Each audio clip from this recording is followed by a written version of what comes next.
Hello and welcome. Happy Friday. Today is Friday, April the 28th. This is episode number 206 of Backyard Beekeeping Questions and Answers. I'm Frederick Dunn, and this is the way to be. So I'm really glad that you're here. If you want to know what we're going to talk about, please look down in the video description below and you will see all the topics that we're going to touch on. I believe there are 13 today, and these questions were all submitted over the past week. If you want to know how you can submit your own question, please also look in the video description. There'll be a link there taking you to my website, thewaytobee.org, and there's a form that you can fill out. That's what most of these people did. And why am I here? Why am I in the YouTube studio instead of out in my Way to Be Academy building? Well, because the weather's really bad. How bad is it, Fred? It's 51 degrees Fahrenheit right now with a constant rain, and it's supposed to get really windy, although right now it's only 2-mile-an-hour winds. And in Celsius, that's 11 degrees. So we went from bees flying, everything's great, the dandelions are blooming. So what's the key there? Dandelions blooming in numbers. It also means that you better be ready. Swarm season. It's here. It's on us. It's going to happen, so have your stuff ready. If you're a brand new beekeeper and you don't have your bees yet, make friends with all of your beekeepers so that you can let them know, hey, when there's a swarm, I'd be glad to have it so I can start my own beekeeping experience and I can get my bees for free. And if you're like me, you end up with too many hives of bees, you run out of equipment, you don't have places to put your swarms. So for those of you who are loaded, doing really well, you might want to check in with some of the new people. Hopefully you belong to a beekeepers organization. And if there are people, their hive equipment, it's all set, their stands are out, they've got their tools, they've got their suit, they've got everything, and they're ready to go. They just don't have bees. You can be the hero. You can help them out. So make sure to let everybody know that you need bees if you do. What else can we talk about today? Oh, the things that the bees are on are really interesting. As I've shared before, I'm planting hyssop, as many hyssop plants as I possibly can. And my greatest regret about that plant is I don't have acres of it, honestly. How did I miss it all these years? I've been planting all the other stuff, and the other stuff wasn't a waste. I mean, we grow sunflowers, we grow all the usual stuff, max 1 million sunflowers for the end of the year. See, here's the point. I want a nectar source for my bees, and of course pollen too, but in the case of hyssop, primarily nectar. That plant will bloom, and there's a bunch of varieties, by the way. There's agastache, there's all kinds of hyssop varieties. And not against planting all of those that are hardy where you live. They're perennial, but I understand even being called perennial, they may only be good for about 3 years. So they need some maintenance. You need to kind of keep them going. But I wish I had planted way more of it. I'm planting lots of it. I started it inside. You can start it from cuttings, from seed. You can split them. And divisions. You can do a lot with hyssop. So let me know what you're growing that works really well. That's a heavy nectar plant that really spans the months right through summer into the first heavy frost that we get, and still provide nectar. So the bees, the competition for nectar is increasing, but the good news is the sources for nectar also increasing. One of the plants that I was surprised to see bees on, crawling around in my yard, the violets. Violets are these little tiny flowers that are grown about 3 inches off the ground, and there were honeybees on them. And this is the other part that's really interesting to me. A lot of people, when they're looking at their landing boards to see, are my bees bringing in pollen, they're looking for orange and yellow pollen. Well, like the violets, the pollen from that was dark brown, almost purple. So look for the different colors of pollen on the hind legs of your bees. Don't just look for orange and count those. Count the other stuff too. Other than that, everything is doing great. A warm-up's coming, but the rain is going to be here for days. So I'm told by the weather experts, and they know what they're talking about. They're never wrong. Except that they're often wrong. So we can just hope that we get little patches of sunshine. Right now, at 51 degrees Fahrenheit with a completely overcast and the rain coming down, there are still bees coming to the syrup that I put out for them. I put out syrup just in case some of them make it through on a day like today so that they can get some provisions back. Maybe 20 bees. So not a lot, but it's a feel-good thing to do.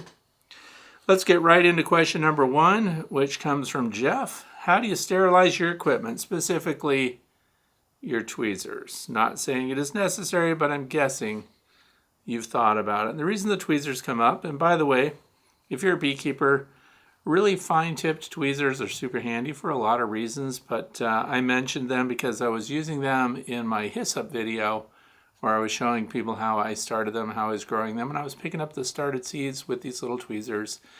And even when you're planting, so horticulturists, botanists, people that do research on plants, they're very into sanitizing their gear, as should beekeepers be.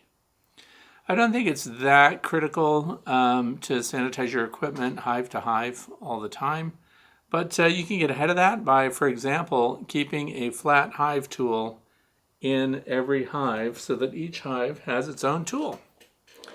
Now, most of you won't do that because you want a tool on your tool belt and you want to wear it and go from hive to hive and use the same one. So that's understandable. There are different designs of hive tools. So what I've been doing is your smoker's already out there and you usually have a lighter for your smoker. So you can take your torch. It's designed for soldering copper tubing and stuff like that. So anyway, these torches, propane or MAP gas in some cases, you just fire up your hive tool not until it glows, but until it gets really hot. You can see the change in it. It gets iridescent and then it goes through a little change. And then you just wipe it off with a cloth, a cotton cloth, by the way, which are super handy, just like the ones bar keepers have. That's 100% cotton cloth right there. They're super thin. I have them in my kits everywhere. This particular one has not been used to clean hive tools, but it's great. You just wipe it off and you have a clean tool before you go to your next hive. Tweezers, the same thing. What if you don't want to use a torch? Glad you asked. And it's the cover image for today. I thought it would be cool because it seems to make sense to me that you have these heat guns, and I have them because I use them for a lot of different things, and so they're handy for a lot of different stuff, particularly when you are refurbishing your hive equipment. So you've got boxes and stuff. A lot of you are cleaning out dead outs.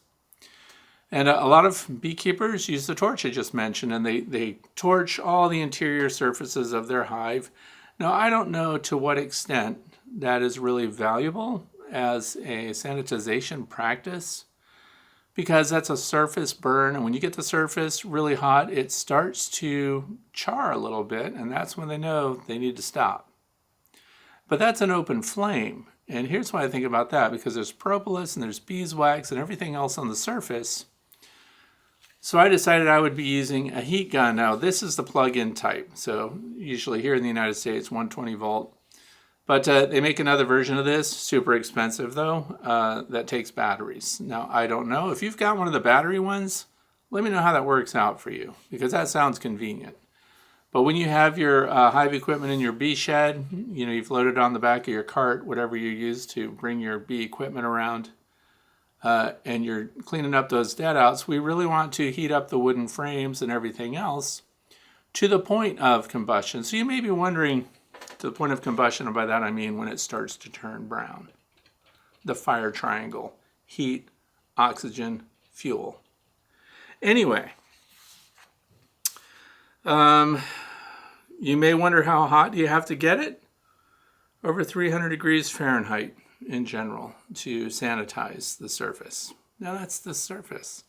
That's why I'm saying, I don't know if we're really getting very far into the wood, but when it comes to your tools, easy to do. Plus it melts the beeswax and everything, propolis, everything comes right off, easy to wipe it off. The other thing is I recommend that you get some good heavy gloves and that you get a cotton cloth, and while you're heating the edges of the interior edges, specifically where your frames sit on that rabbet joint inside your bee boxes, there's always propolis built up there and some beeswax possibly. If you heat that up really nice until that stuff starts to bubble a little bit, then you can just take a rag or a tool and you scrape right along it, and what have you done? You've sealed up the wood. with propolis. So interesting. So there's a lot of things that you can do when you heat it up. Why get rid of the beeswax? Just, to me, spread it around. But this will sanitize your tool. It will seal your hive box. So you kind of walk in a fine line there when you get over 300 degrees that you could start to, if it starts to turn color, if the wood itself starts to turn color, just back off. And this is clean. There's no open flame. And I think it's a great way to go. The battery-powered ones, I'm not sure how much time you get out of it. With this particular tool, a whole bunch of attachments come with it for the ends. But as I just mentioned, we don't have to talk a lot about it. But they have all these different shapes that go on the end. Scrapers that direct the heat down, and you can scrape as you go. So these tools are all included. It's almost like it's made for beekeepers, but I think it's for anything that needs to be heated up. So lots of options with that. That's the one I particularly like. I think I only bought it a year or two ago. And I like it for all the purposes that I just described. It melts beeswax and everything else. So that's what I use. Or just your torch, as I mentioned before. Question number 2 comes from Carl. Here in California, we've had an unusually wet and cold winter. As a result, I was unable to open the hive for inspections or to add space as the number of bees increased. By the time I was able to get into the hive, there was already a capped queen cell, and I saw only one. A week later, they swarmed. I recovered it and started a second hive. That's always a great feeling. When they swarm, there's nothing you can do about it, but then you catch them, so they're still your bees. 2 days later, the first hive swarmed again. 2 days later, they swarmed a third time. 3 days later, it swarmed a fourth time. I've never heard of 4 swarms in the same hive. Apparently, there must have been more than one capped queen cell. Now, both hives appear to be doing fine. Any insights? Yeah, and this is, by the way, a genetic trait. Some bees are swarmy. Africanized bees are swarmy. I'm not saying that's what you have. But here's one of the curious things is for those of us who are really excited about swarms, I personally am. I love it. I like to see swarms. I like to influence swarms. I like to collect the influencers. Who are the influencers on that bivouac location? Those are the worker bees that have come back as scouts, and they are trying to convince the other bees that are in that cluster where to go. So here's what I like to do. I like to scoop up the little waggle dancers on the surface of the swarm because they're the ones trying to tell them, hey, I found a place that's great, come check it out. I scoop those up in my hand and I put them in the box I want them to go into. They're already influencers. I already know that they have the antennae of their fellow worker bees. And if you do that enough times, if you're consistent and patient and pretty laid back about it, you're going to find out pretty soon that they start waggle dancing, giving an indication relative to the direction of the sun that is highly similar to the location that you've just started putting them into. I did this demonstration with a bunch of people watching one day. There was a cluster of bees on it was a wire that supports grapevines in a vineyard area, part of the country, north of us here. And I was trying to explain to them what the waggle dance is, what's going on, and how there's these influencers, and we're trying to get them to go into this box. And I thought, I wonder if we can manipulate these bees in a swarm, because they're intermediate. They haven't made a decision as to where they're going to be. The cavity, they're not in it yet. They're out in the open. So then I scooped them up, and the one guy took his cell phone and walked with the bees, and I put them in the other hive. And then I kept doing that. And then what I did was I tried to create a consensus with the bees, so we're manipulating them. Right? So then I started scooping other random workers from the cluster and walking them over. And then I started putting them on the landing board. And they started going in. And then here's what we were trying to get them to do. To raise their Nasonoff glands and start to fan and try to encourage the rest of the colony to come their way. And then when I saw waggle dancers, we watched them. They left that spot. And it's only about 60 feet away from where this cluster was. When they flew back and landed on the surface, those that started to do waggle dances were waggling and indicating a location, a very short duration waggle. Why? Because it's very close to where they are. In fact, there's another name for this very short duration dance. They call it the round dance. And it's because they just kind of do a figure 8 with very little or no waggling to it. So then I was like, look at that. They're actually talking about this space right here because their waggle is directly down. What's that mean? It's 180 degrees from the direction of the sun right now. And look at the shadow on the post right there. It's aiming straight at the box, which means the sun is over there. And if we go 180 degrees from that, look where the hive is that they're going to go to. And like textbook, they all took off into the air. They seemed like they were leaving, going another direction, and the cloud did a little loop-de-loop around, and then they all went to that box. So it's a lot of fun. But here's what I want you to know. That was a huge cluster of bees. So they were in their bivouac location, it's called. Now, often what you'll see hanging from a tree branch will be these little fist-sized clusters of bees. And they're tiny swarms. And they're related to what's going on here, which is what we refer to as after swarms. So after swarms are when you do have a situation where there's a bunch of queens. And of course, when they start to emerge from their cells and they're maturing, what have they not done yet? They haven't flown out and done a mating flight and come back, and they're not laying workers. Therefore, they really haven't established themselves as the dominant pheromone inside the hive yet. So it's kind of up to the worker bees to turn against some of the other developing pupa. The queen herself, if she's really strong and dominant, will scoot around even though she's not mated, and she will sting through the side walls of the queen cells. And usually you see those when you're inspecting your colony chewed out from the side. So you see the little queen cell hanging there, and they're chewed out from the side, and that means you caught it pretty fresh. That means that she killed the pupa, the queen that's in her development stage there, and then they just cleaned the cell out, and they haven't yet broken down the cell. So what you end up with is a virgin queen that flies out with a swarm, which is weird, I know, and not very productive on the part of the bees because they are in jeopardy. They flew out with an unmated virgin queen. And when they do that, her pheromone's not very strong. That's why she doesn't end up surrounded by 5 pounds of bees. So colonies can just do it over and over and over, and sometimes you end up with a very small contingency in the colony. So it's not actually very rare. It happens a lot. And those are the queens that you can collect if you want to, but your other option is, because look, it's so small. You can feel your way through it. You can blow air on it. You can spread them out. You can find the queen, and then you can just restore them to the colony. So if they're swarming out and you feel like the numbers are getting too small, you can just remove one virgin queen after another until they all go back. And I've found bivouacked clusters of bees before that had 2 or 3 or even more in some cases, queens all in the same cluster. So we also make the assumption there, because we have no way to prove it, we make the assumption that they're also virgin queens from the same hive.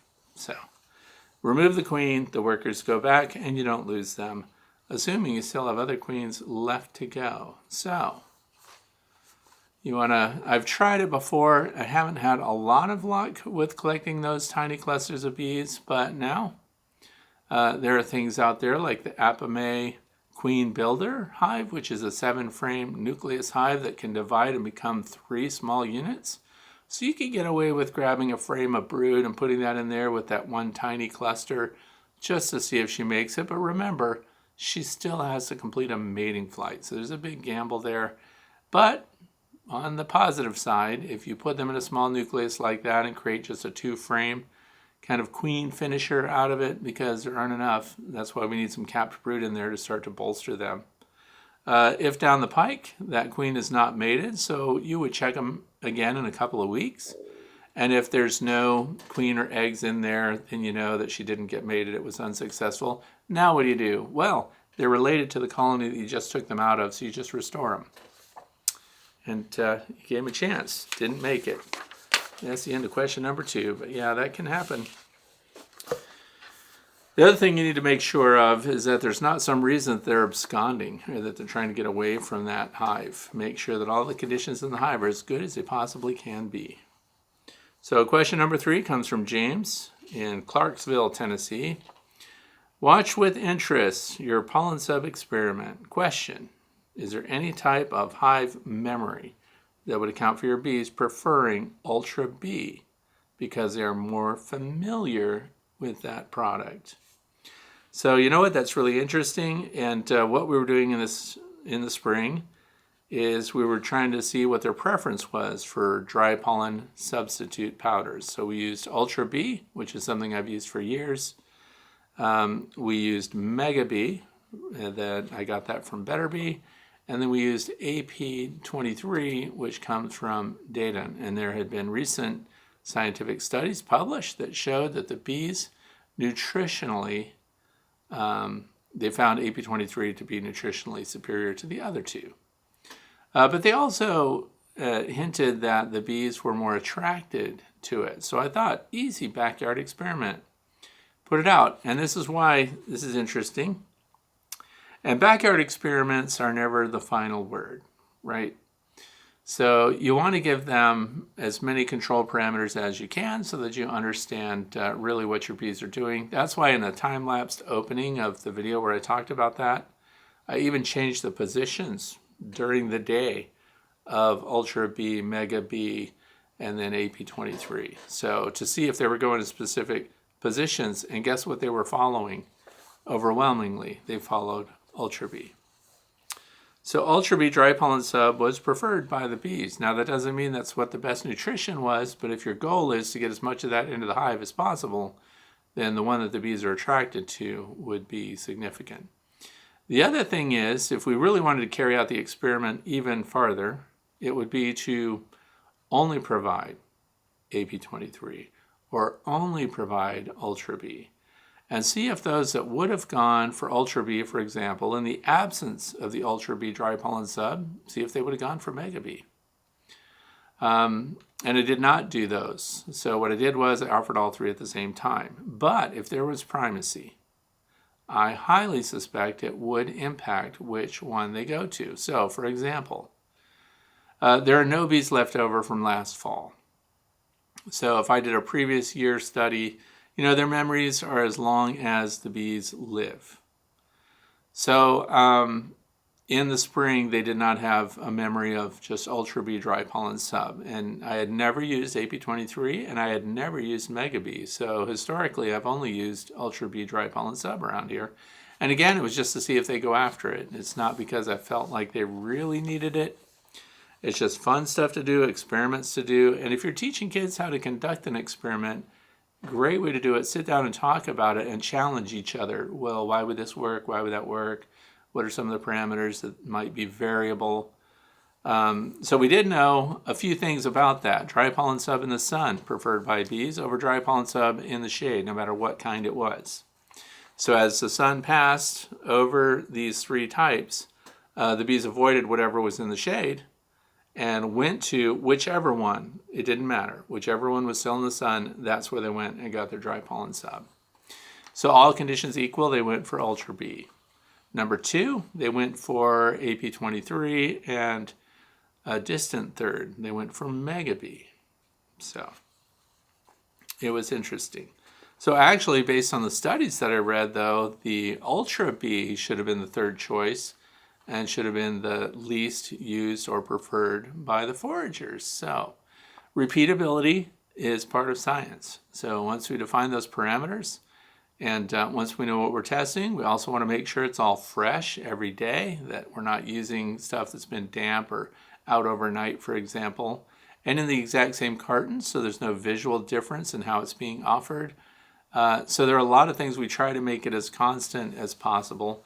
But if, let's say, you know, for argument's sake, for James here, let's say I only put out Ultra B, and then I let the bees go to that for 3 or 4 days.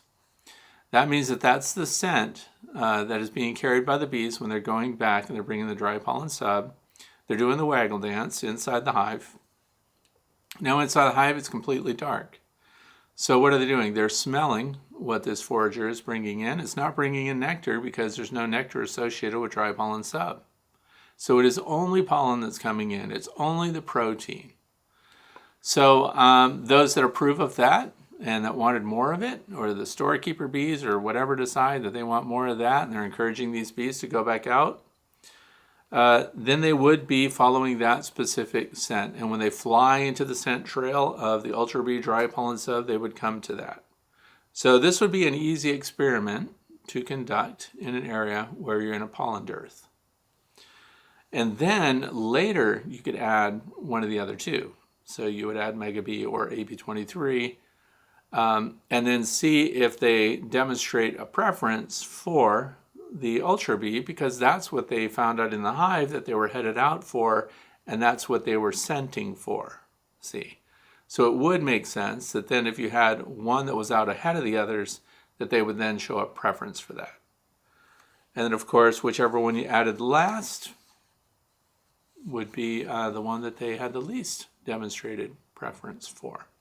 So again, good experiments to do, lots of fun. But yeah, they have memories, and they know what they like and they know what they go after. So next year, because we're done this year, they won't pay any attention to it anymore.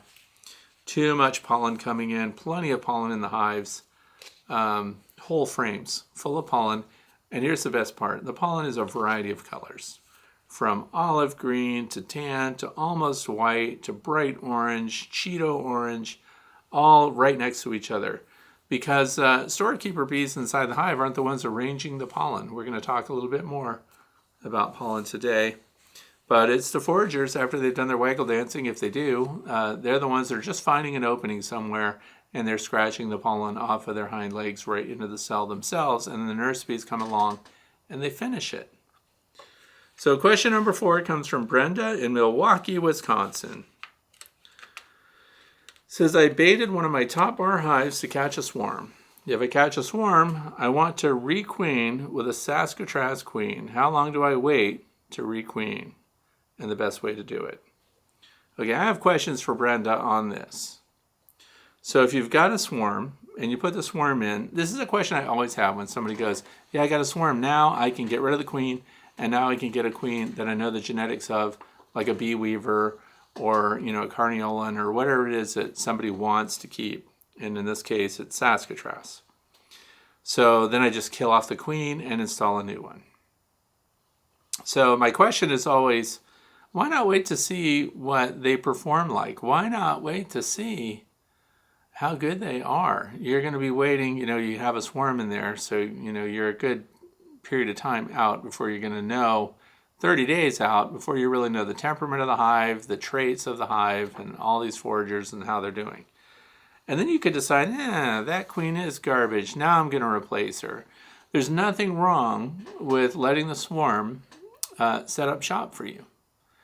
And why fly in a replacement queen right away? Let them all build up, because you know what you might discover is that queen that you have, that hybrid, the unknown queen, she may actually be a top performer, especially this time of year when she's come through winter and she's in a prime swarm, like one of the first swarms that come out in this time of year. Those are generally very healthy, very competent queens, and look at the number of bees that are with her. If that's several pounds of bees, she's a good queen already performing well in your zone. So I always wonder, why do we want to get rid of that queen and bring in a new one just so we get that new genetic line? Because if they swarm later, you're going to lose that queen too. But I always say wait and see. You might have a top performer on your hands and she's free. There's always the option down the road to bring in that known genetic queen, like a Saskatraz. So then let's say you don't want anything to do with that. You absolutely want to know what kind of queen you have, and you want to get her from Oliveras County, from the Oliveras bee breeders. And you should know too that those Saskatraz queens there are open mated.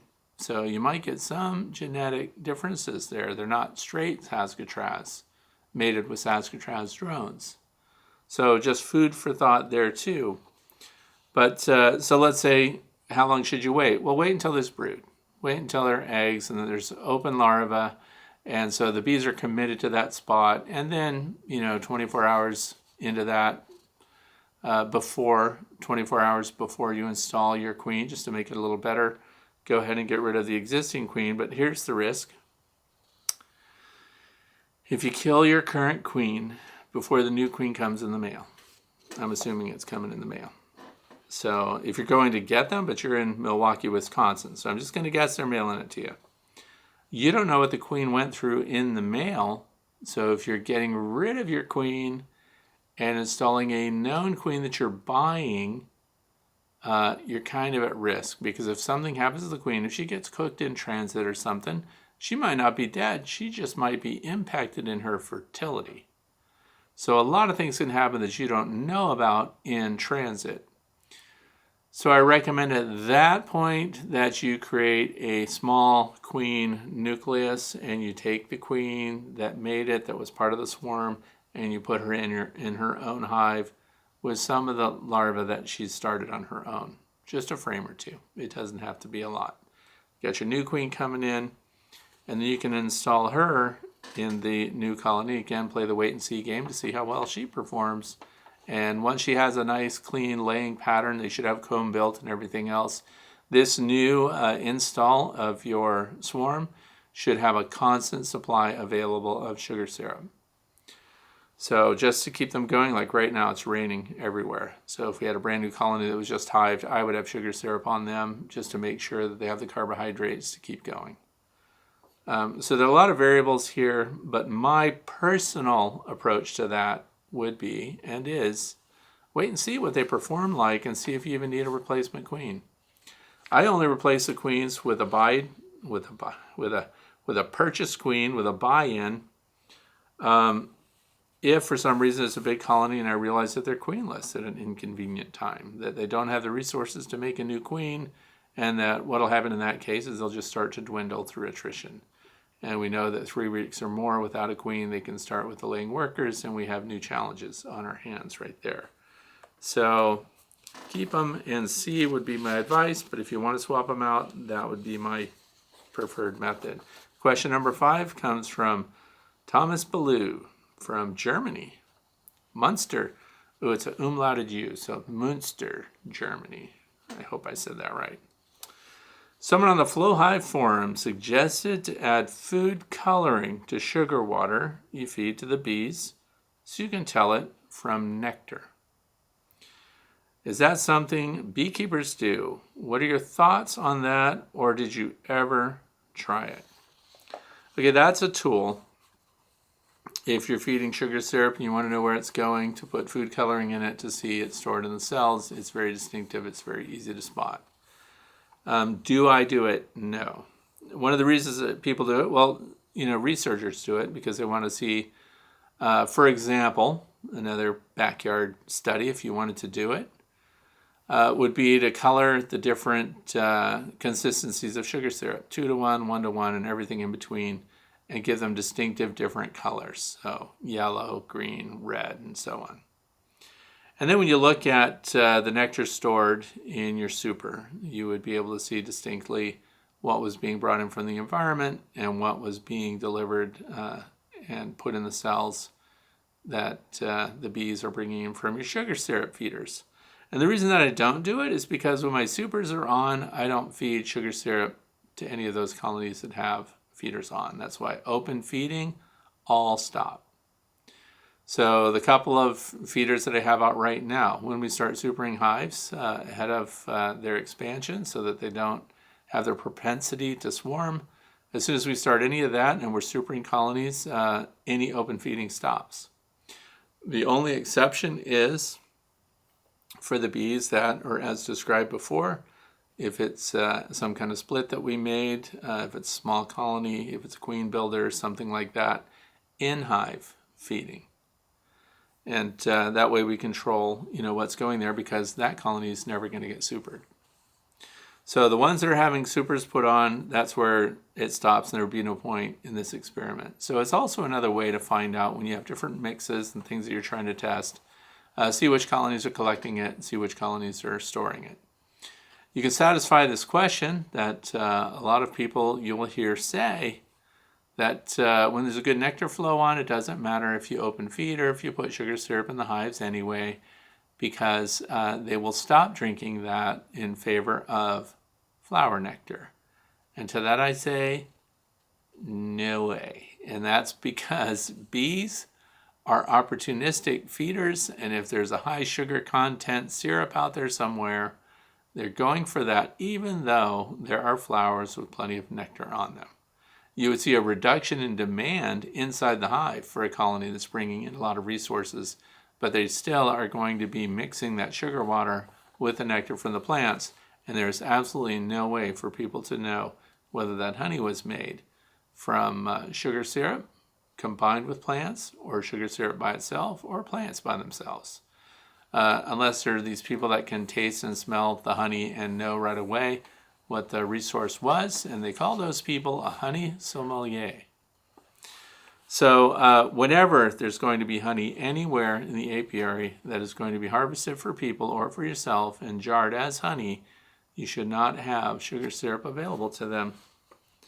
But yeah, that's what that is about. I don't do it because I just have no cause, no reason to find out where that stuff is going.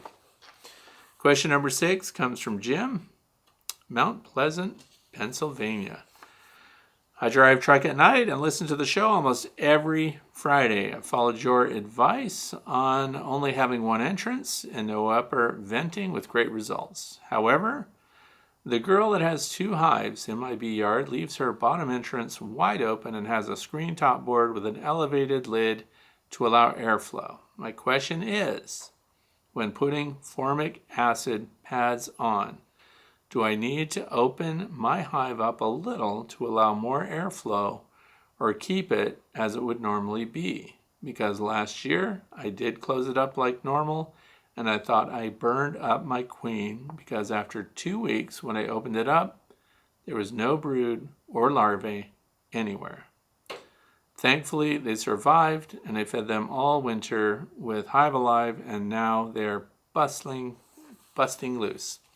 Okay, as with any miticide, Formic Pro, for example, is my reserve treatment. Guess how many times I've actually used it on a hive? I had 2 cases of that stuff, had it on the shelf for 2 years, never used it.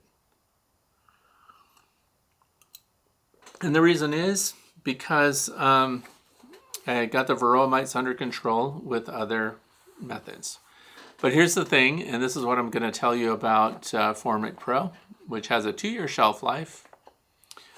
And if you need it, you're going to use it, always follow the instructions that are with it. And actually the website that provides the most detailed, comprehensive descriptions of what your practices and limitations are, which they get from the companies that make these products, is Better Bee. They have extensive resources education-wise regarding what you should do and should not do when applying miticides. But the thing I do know about those who have used Formic Pro, for example, that you do have to open your entrance all the way, that they have to ventilate the hive. I don't know about screen bottom board or something like that.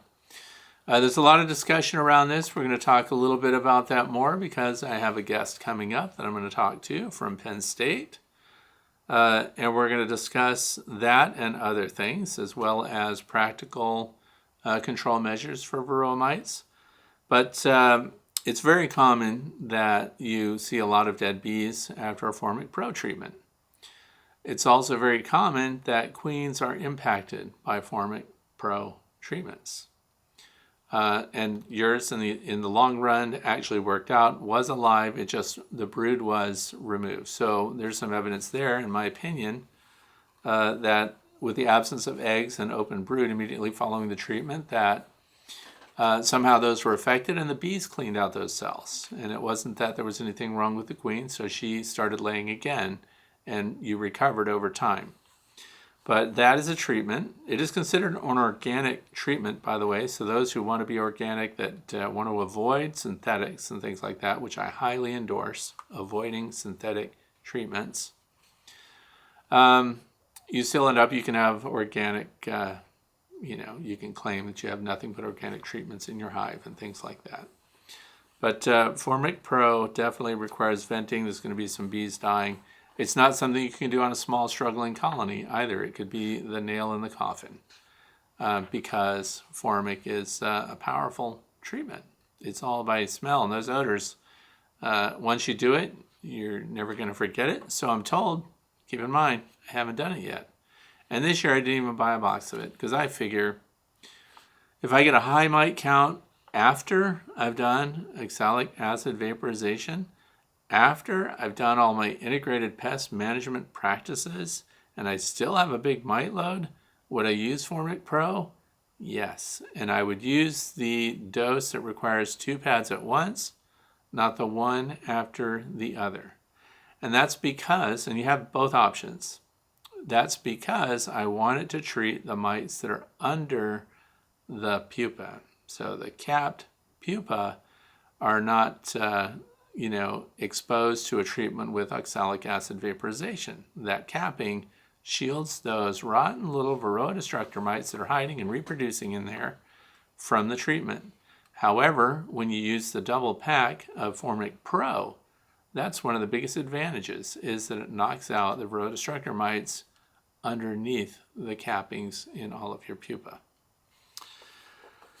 So it is. So if I were going to use a treatment like that beyond oxalic acid vaporization, Formic Pro is my choice. And beyond that, someone that I really respect that does a lot of research at Cornell recommends Mite Away Quick Strips. And I thought that, so then if you had Formic didn't work, or you had a small colony, for example, then the Mite Away Quick Strips would be another choice. But my first line of assault is going to come from oxalic acid vaporization delivered with my instant vape. So, but yeah, in fact, some keepers expect queen loss when they do that. And to go back to the person that was asking before about replacing the queen, if you're going to do Formic Pro, for example, you would do that before you get in your brand new queens, and then you just replace the queens. So you can do a heavy dose. You lose brood, you lose workers, and then you replace the queen afterwards.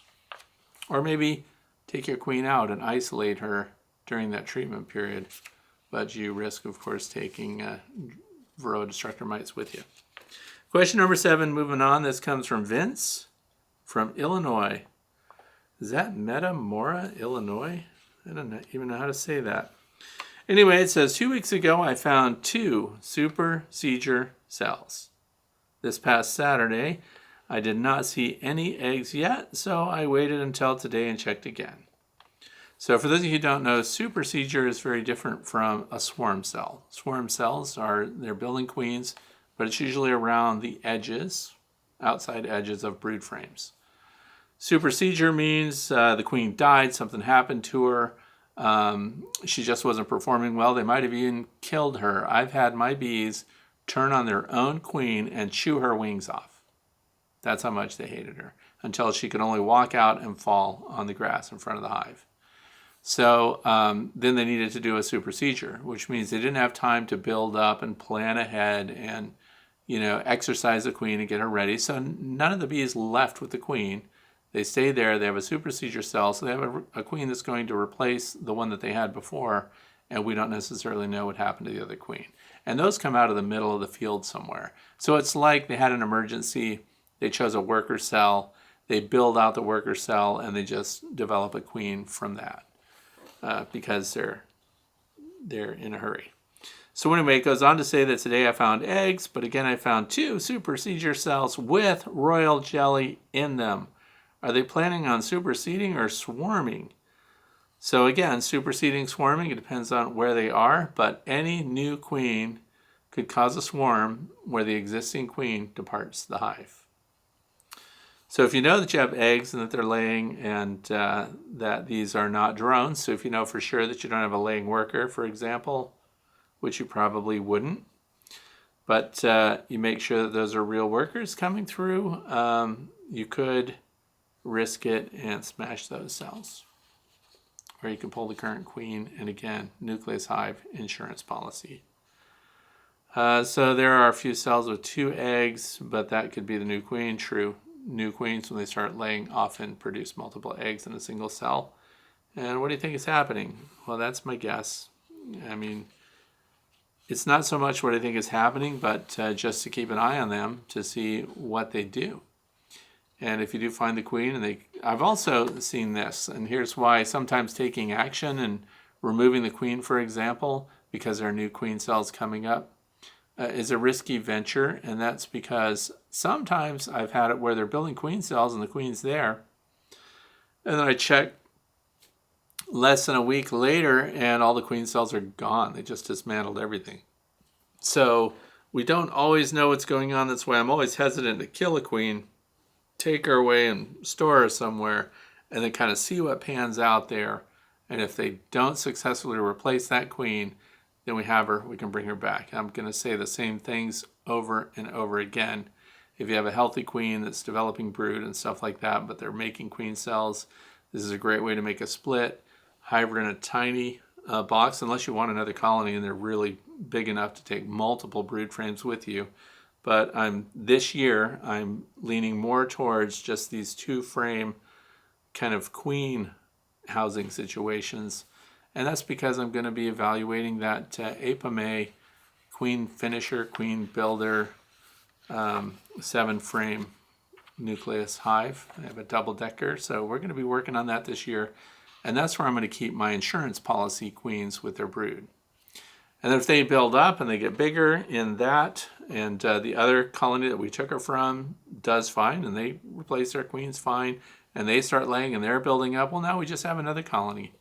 So that then will have to be migrated out of the 2-frame situation, and you can just pull a divider, add frames up to 7 in that hive. So very interesting, lots of fun ahead. So one of the cool things about beekeeping is there's new stuff coming out all the time. It doesn't mean you always have to get the newest thing, but it expands our options when it comes to creating resource hives, banking queens, saving a queen from a colony when we don't know for sure what the future of that colony might be. And so these tiny hives, I like nucleus beehives. I really do. Question number 8 comes from Peter, Mundaring, Western Australia. Okay, so I intend to build a long lang to your design over our winter. And I'm going to pause right there. For those of you who are wondering, the long Langstroth hive, if you want to see what the design is, you go to the website, thewaytobee.org, and there's a page that's labeled Prints for You. And these prints are absolutely free. It shows the bottom boards, they're PDFs, you can download them, print them, and you can copy the design and make your own modifications if you don't like the way it looks. But these are designs that I've arrived at that work really well here in the northeastern United States. So anyway, continuing on, when it comes time to populate it, would you start with a nuke or take frames from an established hive with the queen and put them in, using the follower board to keep them tight until they start to expand? Okay, so a nuke, for those of you who don't know, nucleus colony, it's a colony of bees and people sell them. I highly recommend you get the deep frame nukes because this is going into a deep long Langstroth hive that uses all deeps if it's following my design. And you could very easily do that. Just even the thing that I just described. Now, my long Langstroth hive is big. It's long. It looks like a coffin. It's very effective. I like it. It's the easiest hive design to tend to. You don't stack any boxes. You don't lift any boxes. And here's the thing. The hive might be 50 inches long. But where the entrance is, you could set up so it just has 2 or 3 deep frames. And this follower board comes in and closes it up. So to the bees, as far as they know, the entire hive is 4 frames. So it is very easy to make a split from another colony, and we're coming up on split season here because we do it when we see the drones. And we know that we have frames full of drones right now that are capped, that they're going to probably emerge this coming week near the end of the week. When all these drones start getting out, it's a great time to start your splits because at the same time that they're developing their queens and replacements and things like that, the drones are maturing, and all over the environment we'll get great competition, which is what we want in the drone congregation areas. We want maximum competition. So, it's all a matter of these nucleus hives. Who are they coming from? How good are they? How much do you trust the person that's selling them? And of course, it's the fastest buildup. You can actually, from a nucleus colony, even get surplus honey your first year.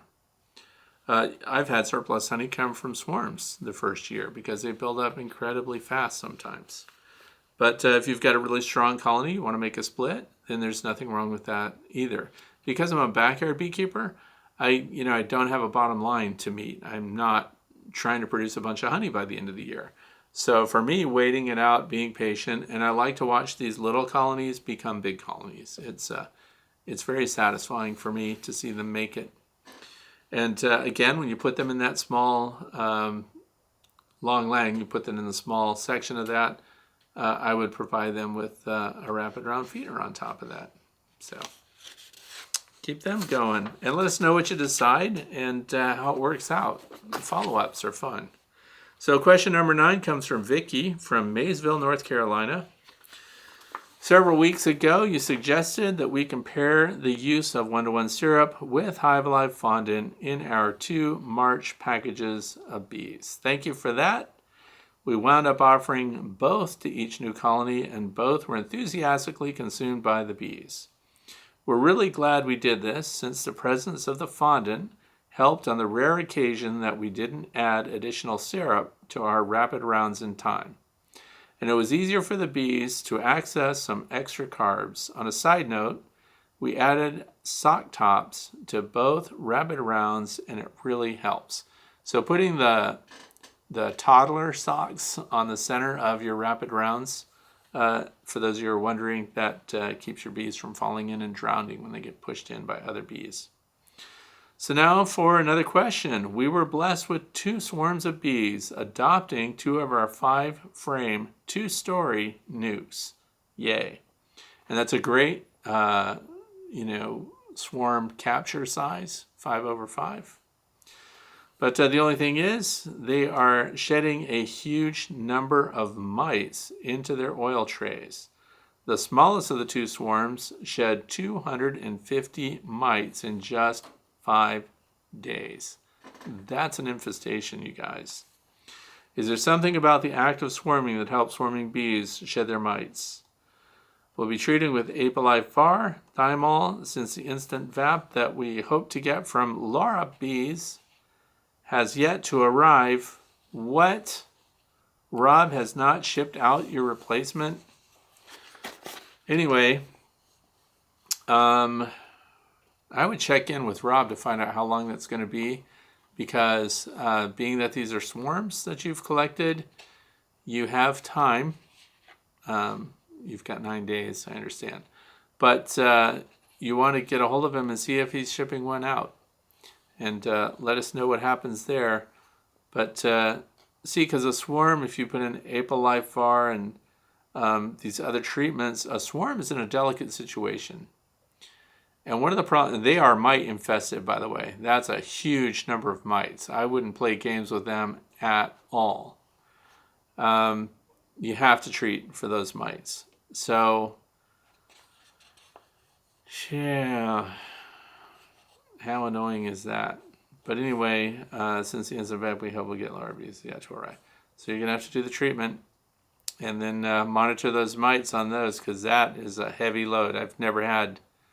The highest mite count I've ever had was with my Saskatraz bees, which is really weird. But when you get high mites like that, you're going to have to track them and stay on top of it.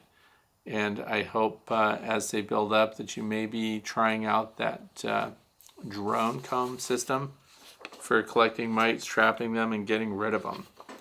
But please keep us posted on that. It's very interesting. I'm surprised that Rob does not have those. Let us know what happens there too. Because that would be your best treatment. The oxalic acid vaporization, the mites are exposed, they're phoretic, it's a soft treatment, and you won't be driving your bees crazy with it. So question number 10 comes from Anne, and it says, what do you do with deep frames that are loaded with pollen from last year? I seem to have quite a few, and it takes up a lot of the queen's laying space. I'm adding foundations periodically to build new wax, but wonder what to do with all the extra. Okay, this can happen sometimes because bees that go into wintertime with a lot of pollen, and you see these frames that are 3/4 or even a full face frame of pollen, all these different colors. It seems like a great resource, and you wonder why they didn't use it during winter, but that's beside the point, because here we are in spring. This is something that a lot of you will be coming across because you may be cleaning up dead outs as well, and you might find frames of pollen in your dead outs. Sometimes the pollen is even entombed. Sometimes it's capped and covered over, and is really dense in the cells. So it's not always easy to clean it out. But what I want to talk about a little bit is why they're not using the pollen. First of all, we know that the bees, and I learned this years ago when I started doing observation hives, and I would use grease pencils and I would mark the glass when they stored a bunch of pollen to see when they were using it, and you could smell the fermentation of the pollen inside the building. Really interesting, and we have that situation right now in the Way to Bee Academy building, and that's because we have multiple observation hives in there. They're all bringing in heavy pollen. The pollen is being fermented. And what are they doing? What are they doing with it is right about the 48-hour mark is when it's the most consumed.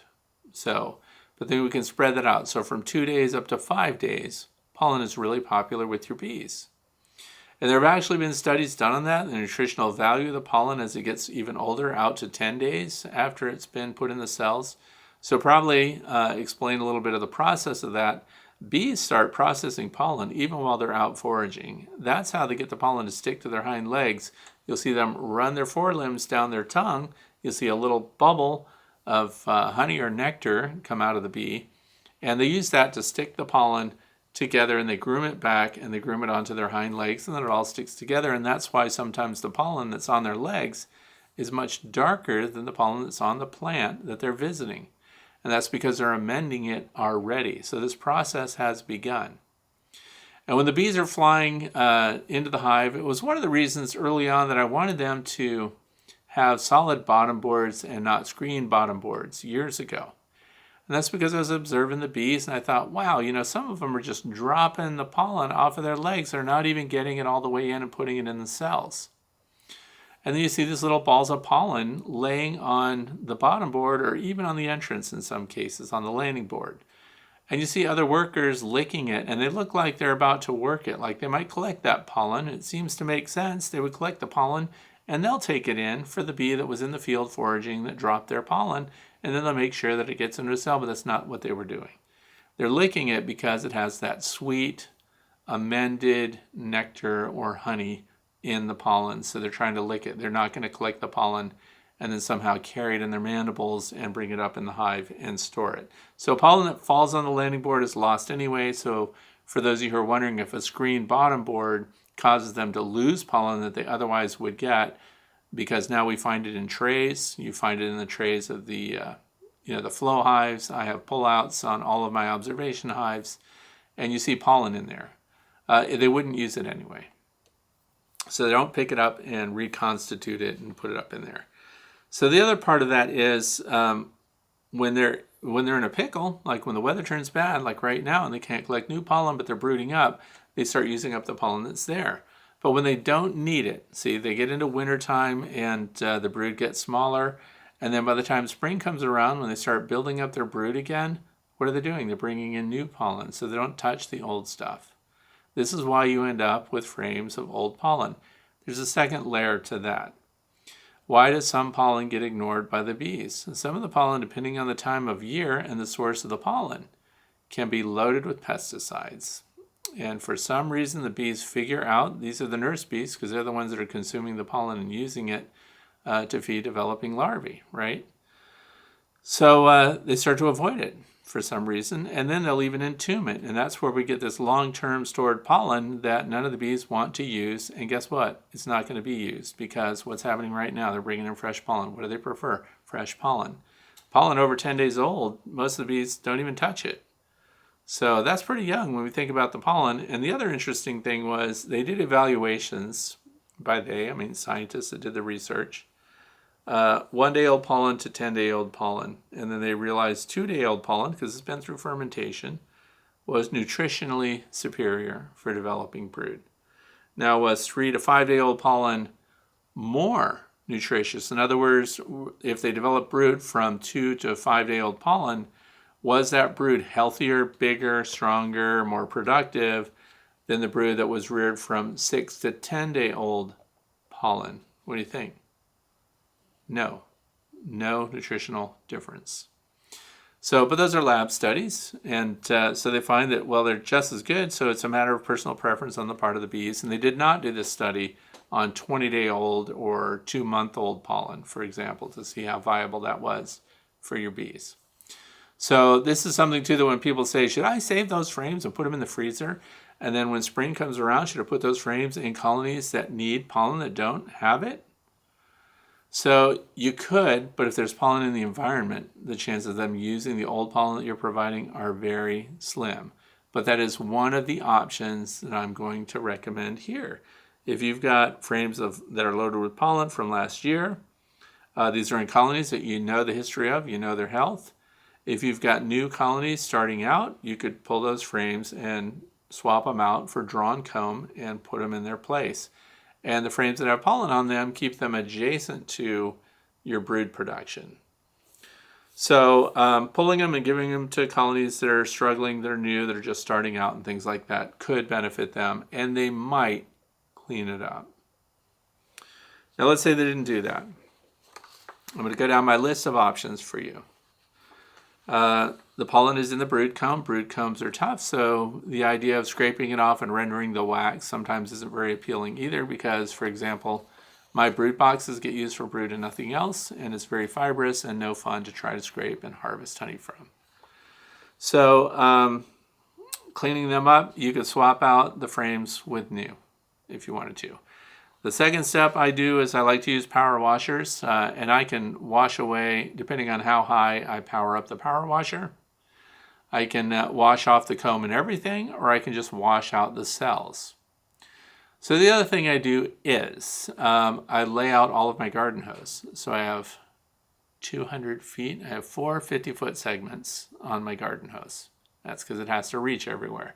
And it's good exercise to drag around 200-foot garden hose. So what I do is I lay that out, nice sunny day, it gets all nice and hot. And then you can spray or dip, by the way. The ones that have the pollen in them, there's beeswax and everything in it. You can dip the whole thing in warm water or cold water. It probably doesn't make much of a difference, but it starts to soak it and soften up the pollen that's in the cells. Then what you've done by laying out your hose in the sunshine, 2 or 3 o'clock in the afternoon on a sunny day, it's like having a hot water spigot. So you just turn on the water just enough to start to flush these out, and you have a hot shower for it. So you can hose the stuff right out of all the cells, clean it up, and then turn them upside down, shake them, because remember your cells are angled up. So you turn it upside down, shake all the water out of it. And then one of the things that I highly recommend you do after it dries out is you can spray that whole thing with 10% bleach and water solution just to make sure it's clean of any bacteria and stuff on the surface. Let it air dry, and it can still smell like a swimming pool to you, and the bees don't care. And then you're good to go to put it right back in service. Another thing that you can try to do if you want to, if you have a feeding station, like if this happens at the end of the year, at the beginning of the year, they're not so hungry because they have so many resources already out there. You can put them on a feeding station, and you can get the bees to chew out the pollen for you. Bees and wasps, by the way. And you can do that by spraying the surface of it with sugar syrup. So 1-to-1 sugar syrup, just spray the whole thing, and it soaks the pollen that's in the cells and all of that. And the bees and other insects, so it's not just bees, other insects will go and they'll pull out the pollen that's stored in there. Let's see. Yeah, don't try to save old pollen. It's not really good for that much. Anyway, put the frames. Oh, here's the other part. If you have a heart live catch traps, I do. And the big ones are big enough to house your frames. Why would I do that? I put the frames of pollen and anything else I want cleaned up in these have-a-heart traps, and then I just set the trap right on the ground. Now, because it's in the trap, raccoons can't get to the frames. My dog can't eat the frames. Other animals that like to chew beeswax frames, if they were left out in the open, can't get into them. What can get into them?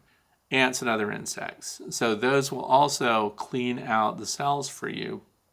And then the same procedure after you've had it in your have-a-heart cage. If you don't have one of those, there's something called cage wire that you can buy, and it comes in different opening sizes. So you get the 1/2-inch squares on your cage wire, heavy gauge, galvanized, and you can make your own kind of container for your frames. But a have-a-heart cage is convenient because you close them up, just like the cage sprung, and they're closed, and they're tough. Nothing's getting in there. Even your persistent Boston Terrier can't get in there to eat that honey. Raccoons can't get in or anything. So it's a great way to just leave it, to let the bugs clean it out, and then do the 10% bleach solution wash down at the end of it again, and you're back in service with those frames in storage. So you're going to need replacement frames in the meantime, and if you want to save time, I recommend, if it's in your brood frames, that you use better comb, pre-drawn, ready to go if you're in a hurry. If you're not in a hurry, just put regular heavily waxed foundation in there, and you're good to go for that. So what else did I put down? Set on the ground, let clean it up, 10% bleach, this cage, preferred, 7 days. Not, okay, that's it. That's my solution. If you have another solution for getting pollen, you can also just use, if there's just a few cells that they're ignoring that are old that you know they're not going to use it, get one of these. This is a queen grafting tool, by the way. That because it's designed for grafting, it's designed to get into the cells, and you can get in there if you have a lot of patience and you don't have a lot of pollen. You just have some pollen that the bees are ignoring. You can actually get in there and scrape it right out. And once you disrupt it and get it started scraping out, go cell by cell and scrape it out, then your bees will clean it up and they'll reconstitute the cells. But unless that pollen is disturbed for some reason, they don't have the energy. They don't care. So let us know what you decide and how it worked for you. Question number 12. This comes from Emil or Emil? Emil or Emil? Okay. I believe you had said in a previous Q&A that you had converted all of your Langstroth hives to single deeps.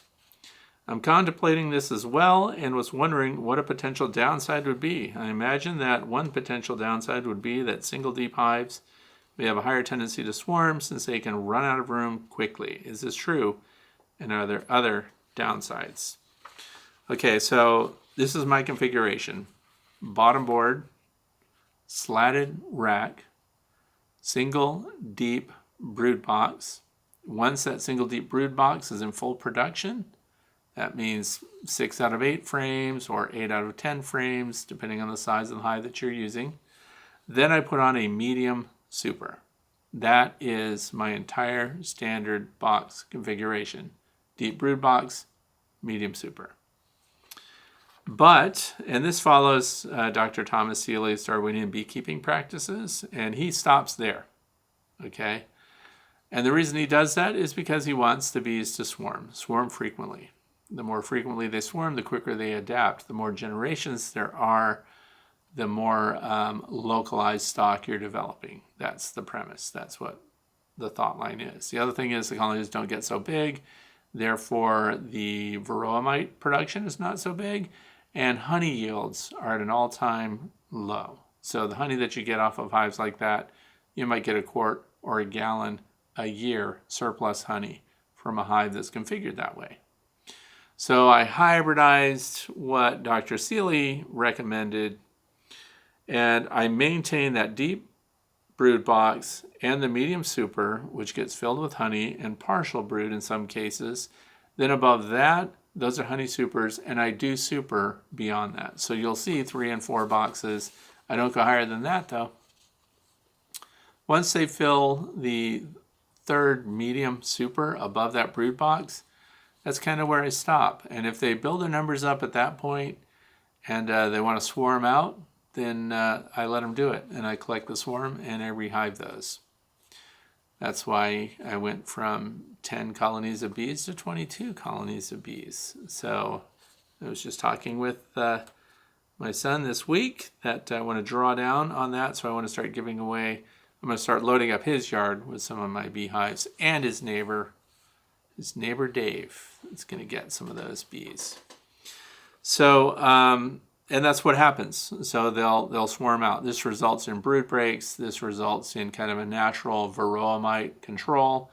If you want to know, just Google Dr. Thomas Seeley or YouTube search it and look for Darwinian beekeeping. He's given the same presentation to many bee clubs and conventions. And so you can watch it, listen to it, see what you think of that philosophy.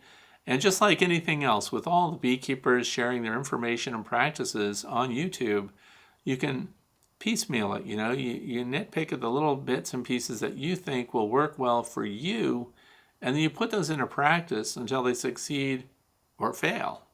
And if they succeed, you start to piece together every little tidbit that helps you be a better beekeeper, and your successes start mounting up. And before you know it, you're not worried about whether or not your bees are going to make it through winter. It's just a matter of how strong they're going to be in spring, or what way that you're going to manage your bees, maybe a little differently each year. So I'm a big fan of incremental changes, and that's why I like the 3 stacks of nucleus hives, for example. I like the single deep with a medium super on it. In some cases, just a single deep. If it's a late season colony that's still building up, there's no reason to put a super on it. They wouldn't fill it. And one of the worst things you can go into winter with is, there's 2 things that are bad. One is a whole bunch of honey stacked above your bees going into winter. That's going to provide a lot of condensation in the hive, and it's going to be very difficult, and the bees won't consume all of that. Therefore, they can't use it, and now they have an environment inside the hive that makes it very challenging for them. So we're sizing our boxes, we're sizing our hives for the cluster of bees, the number of bees in the population that are going to go into winter, and then we provide them with enough resources to get through. And somebody else referenced the fondant that you put on as an emergency resource. So you have their honey surplus that's on, and then you have the fondant. So you'll never see in my bee yard these giant stacks with multiple deep boxes and then 5, 6, 7 medium supers stacked on top of it. It's not what I want to do at all. I'm not after the honey, so I don't need that production. And the colonies that are kept smaller tend to do better health-wise if we're trying to reduce the number of treatments and the kind of treatments that we have to apply to keep them going through the year. Keep in mind that my motivations, although we get plenty of honey, my motivations are to learn about the cycle of the bees and find ways to improve their health and well-being through the year, and then of course to experiment with different plants and environmental impact on the bees to see what they're doing, because remember, I'm photographing and videoing them and learning about their behaviors. So that's my interest, that's my payoff, is to see something cool going on with the bees and know a little more each day than I knew the day before. So Dr. Tom Seeley's Darwinian Beekeeping. Keep in mind too, though, I do horizontal hives. So the long Langstroth hive, that thing is huge. The Layens hives are going to be big this year, so their populations are big, bigger than I really wanted them to be. But that just goes with the territory, and if they swarm, they swarm. And the observation hives are swarm generators historically, and so again, we get to see this dynamic, and because those hives are for education, seeing them develop, seeing them put up queen cells, listening to the queens piping, and all of the things that indicate a natural cycle of a superorganism like the honeybee, I want that to occur in those observation hives so the people that are learning about it can see it happen.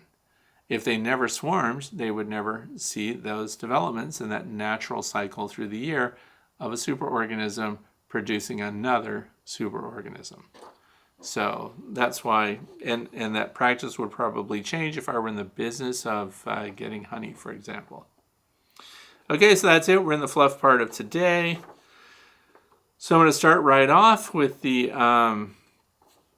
shout out that goes to somebody that interviewed me this week, and very interesting guy. And I want you to know that I think we should be encouraging our youth in beekeeping. Most beekeepers, the highest percentages, they're retired people that decide to keep bees when they're in the twilight of their life, when they're done with the hustle and bustle. They want to go out into rural America somewhere and raise bees and sit there in a chair. And when I see an apiary and every 4th hive has a nice chair sitting next to it, or a nice bench, or a well-contoured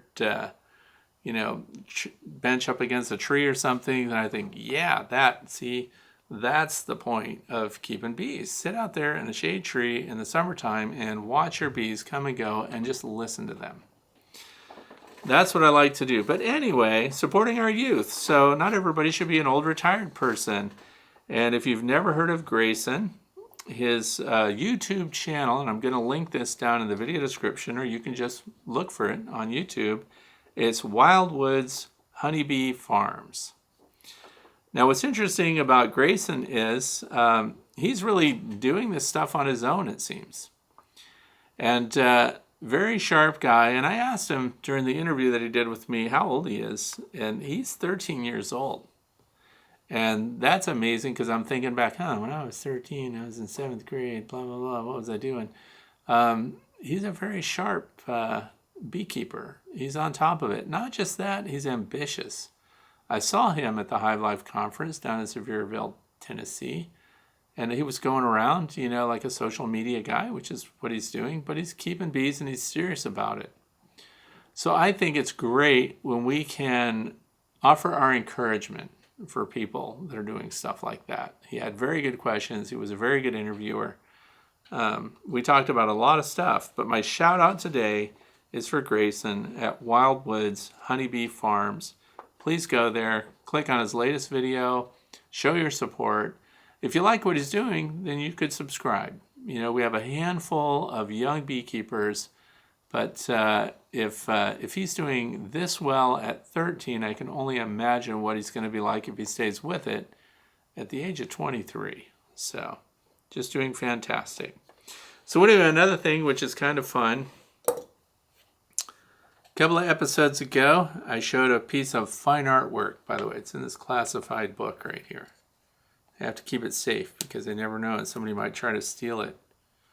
It's this chicken rendering that I found in the microwave one day. This was just my wife's message to me on to not forget to open the chicken coops and take care of the chickens. But when I showed that, it was tongue-in-cheek. It's the most extraordinary chicken rendering I've ever seen. In fact, I don't know why the Louvre hasn't contacted me, or maybe the MoMA, the Museum of Modern Art, hasn't asked for it, but I'm keeping it safe just in case there are art thieves out there.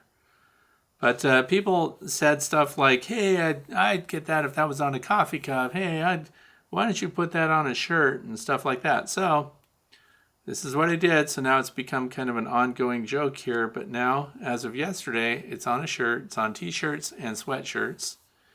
And so for those of you who told me to put that out there, it's under lock and key here. So the original is not for sale. But if you want wearable art, it's called Don't Forget the Chickens. I know it's like looking at the photo of a chicken. I know it's extraordinarily detailed, and I'm sure there's nothing like it anywhere in the art community right now. So I'm going to put a link to that shirt down. If you click on that link, there are other options too. There's a sweatshirt, there's women's t-shirts, there's men's t-shirts, and it's on the front and the back, and you have different color choices. So if you want one of those shirts, just show your support for my wife's artistic ability, then you could buy one of those. So that's it for today. The only plan of the week information I have for you is to stage all your stuff and be ready for doing splits. Have your swarm kits ready. Swarm options, by the way. A heavy-duty butterfly net might be all you need, and something like the Hive Butler tote to transport them. And when I use the butterfly net too, you climb up up in a tree and get the butterfly net around it. These are the big ones. They're 16 inches in diameter, and the fabric is like pillowcase cloth. It's not normal butterfly cloth, which is kind of, like it could catch the feet of the bees. You put that up there, clip the branch, let it fall, you flip it over, and then set the whole thing. You take the end off, set the butterfly net end right inside your Hive Butler tote and take it home. And then you just transfer that into whatever hive you want to put them in. It is so convenient and so easy. Yes, I've done lots of videos showing how that works. And if you look at my Apame hive video, you'll see the butterfly net method. Very easy to do. So have your stuff ready. Be ready to super. Always wear at least your veil at the beginning. Don't get stung in the face. So I want to thank you for being here with me today. I hope that you learned something new, and I hope that your weekend ahead is going to be better than ours with all of the rain, but at least it's not snowing. So, thanks for being here. Have a fantastic weekend.